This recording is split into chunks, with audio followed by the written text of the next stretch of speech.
Hey guys, do you ever just wake up and look around and think, man, today's the day I'll be literally fighting demons for a living, all while being emotionally broken and in crippling debt? Come on, man. Yeah, me neither. But welcome to the world of Chainsaw Man, where that's a normal Tuesday. If you've ever wanted to see a guy get his entire life turned upside down by demons, money problems, and the occasional chainsaw to the face, then oh boy, do I have a show for you. Let's dive into this tragic, gory mess that is Chainsaw Man, where the only thing more ridiculous than the action is this protagonist's lack of a clear plan for his life. Okay, let's break it down. Chainsaw Man is the delightful tale of Denji, a teenager who literally gets stuck in debt because his deadbeat father's colossal gambling problems. Well, poker's not your game. To make ends meet, Denji spends his days as a devil hunter, which, newsflash, totally doesn't sound like a job that you'd want to have. His best friend is a pet devil named Pochita. Yes, he's a dog-devil combo. And his job is basically getting sliced open by demons while his debt keeps like his unpaid bills. Oh, and did I mention, Denji is basically the most broken character in anime. If getting physically torn apart by demons isn't his daily, he's getting emotionally torn apart by everything and everyone around him. Friendship. Denji's life takes a sharp turn when he's double-crossed by Yakuza. Classic, right? After some serious betrayal, he ends up getting killed. But wait, plot twist, Pochita sacrifices himself to bring Denji back to life by fusing with him. So now Denji's got a chainsaw coming out of his head, because that's just how normal people wake up in this world. What follows is a bloody, chaotic ride through a world full of demonic creatures, power struggles, and of course, a lot of being absolutely miserable. You know, just your average get revenge, save the world, destroy everything story, the kind that no one asked for. Alright, let's talk about Denji. This kid, man, his entire life revolves around two things: paying off debt, and wanted to touch boobs. I got you, homie. No, like seriously, this guy is as emotionally stunted as a broken toaster. FBI, open up! He is a literal puppet for everyone around him. Denji, bless his heart, has no aspirations other than getting out of debt and experiencing the most basic joys of life, like, wait for it, eating a good meal and touching a pair of boobs. That's his entire character motivation. Yeesh, the guts on this guy, literally, and not even the chainsaw ones. Throughout the show, Denji is given every opportunity to rise above his shitty existence and gain some semblance of dignity, but no, every decision he makes is based on his pitiful little desires. Like seriously, there's this one moment where Denji is offered a slice of pizza, and this man almost has an existential crisis because it's literally the first meal he's had that didn't come with a side of misery. And let's not forget his intense, never-ending obsession with, yep, you guessed it, boobs. Do you want a well-rounded, complex character? Too bad. You get Denji. Denji doesn't think beyond his immediate gratification, and honestly, that's his entire arc. His emotional growth is about as impressive as his ability to remember to wear pants in the morning. He's selfish, crude, and by all means, a walking dumpster fire. But somehow, I couldn't help but feel sorry for him. After all, who can blame a guy for wanting just one good thing in a world that clearly hates his guts? Moving on, Denji's new life as a chainsaw-wielding monster hunter doesn't exactly go smoothly. He's recruited by the Public Safety Division, which is essentially a government devil hunting task force. Sounds professional, right? Yeah, Denji's totally equipped for this. They give him a whole team and, surprise surprise, everyone's either a mess or downright insane. The most notable addition to his squad is Power, a devil-human hybrid who, you guessed it, is the most reckless and self-centered character on the team. Power's only goal is to make herself more powerful because, that's what sane people do in a world full of monsters. She's like a mix between a toddler and a wild animal with zero concept of personal boundaries.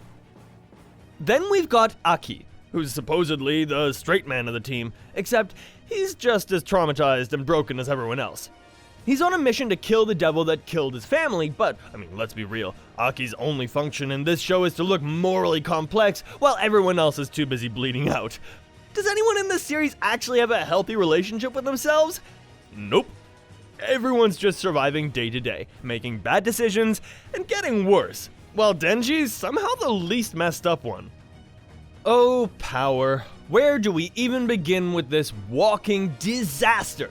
Power is a devil-human hybrid, but honestly, you could just call her an emotional wreck. She is loud and obnoxious, and if you had to share a room with her, you'd probably end up throwing yourself off a cliff. But that's the beauty of Power. She's basically a walking disaster of impulsive decisions and selfishness. She cares about no one except for herself, and if you ever thought someone could actually be dumber than Denji, Power just raises the bar to a whole new level. She's the type of character who would literally kill someone to get a snack, and you'd believe her too. Power's antics revolve around one thing: self-preservation, and she'll drag anyone down with her to achieve that. What's even better is that she's constantly pushing Denji into these wild situations where even the most minimal common sense would have saved the day. But who needs common sense when you've got power? Literally, power on your side. So, now Denji is thrown into the deep end, dealing with much bigger threats than he could ever imagine, and as much as we all love to root for the underdog, Denji isn't really doing much to help himself. He's mostly surviving off gut reactions, which is what gets him through the daily grind. He may have chainsaws coming out of his face, but his mind is still as unpredictable as a bottle of vodka after a stressful day at work. I mean, he goes up against huge, grotesque, and ridiculously powerful devils, and does he ever succeed by strategy? Nah, he just keeps pushing forward because, well, he's kinda too dumb to know any better. But hey, it works out for him, doesn't it? The plot gets thicker though, as Denji starts getting deeper into the political chaos of devil hunting. Who knew devils had political ambitions, right? Turns out there's more going on behind the scenes than just hunting devils for sport. And guess what? The more Denji learns, the more he gets caught in the web of intrigue that'll have you screaming, "Is this really how we're doing this, Denji?" Yes it is. Aki. Poor Aki. This guy wants to be the tragic hero, but instead, he's the guy who's too broken to be heroic and keeps looking at everyone else like, "Please, can someone fix me?" Need a hug. No, Aki, no one can fix you. You're beyond saving.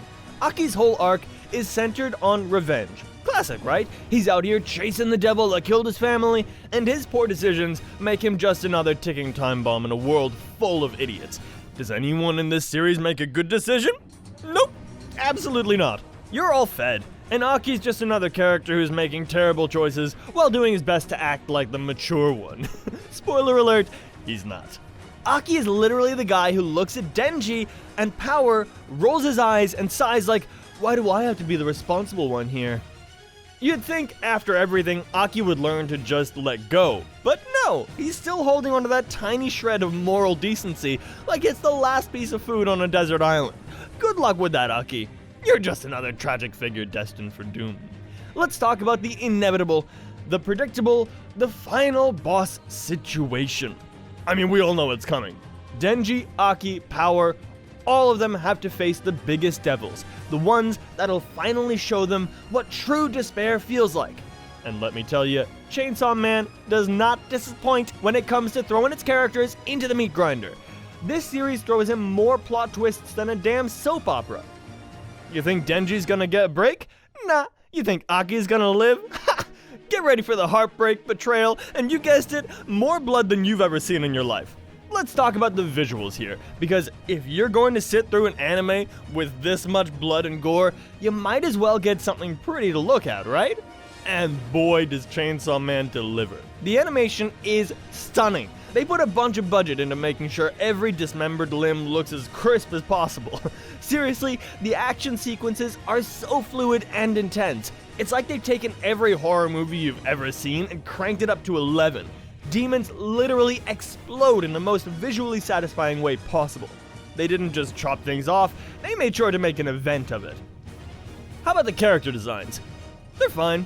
They don't try to reinvent the wheel, but they sure know how to make a chainsaw-wielding maniac look cool covered in blood. And yes, Denji's transformation into Chainsaw Man is as absurd and awesome as you'd expect. Then you watch him literally turn into a chainsaw demon. You just know someone in the animation department loved their job. It's like they went, how much chainsaw can we add before it's overkill? Answer, None. There's no such thing as overkill in this anime. The studio behind this masterpiece is MAPPA, which seems to be slaying it with every new project they take on. If you're familiar with their work like Jujutsu Kaisen or Attack on Titan's final seasons, then you know they've got that animation magic that makes every fight scene feel like it's alive and dripping with style. The colors, the details, the smooth transitions, it all just works in a way that makes you want to replay the gory bits just to appreciate the chaos.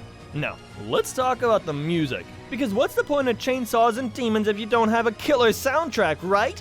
The opening theme, Kickback by Kenshi Yonezu, is as if someone took all the chaotic energy of the world and literally turned it into a song.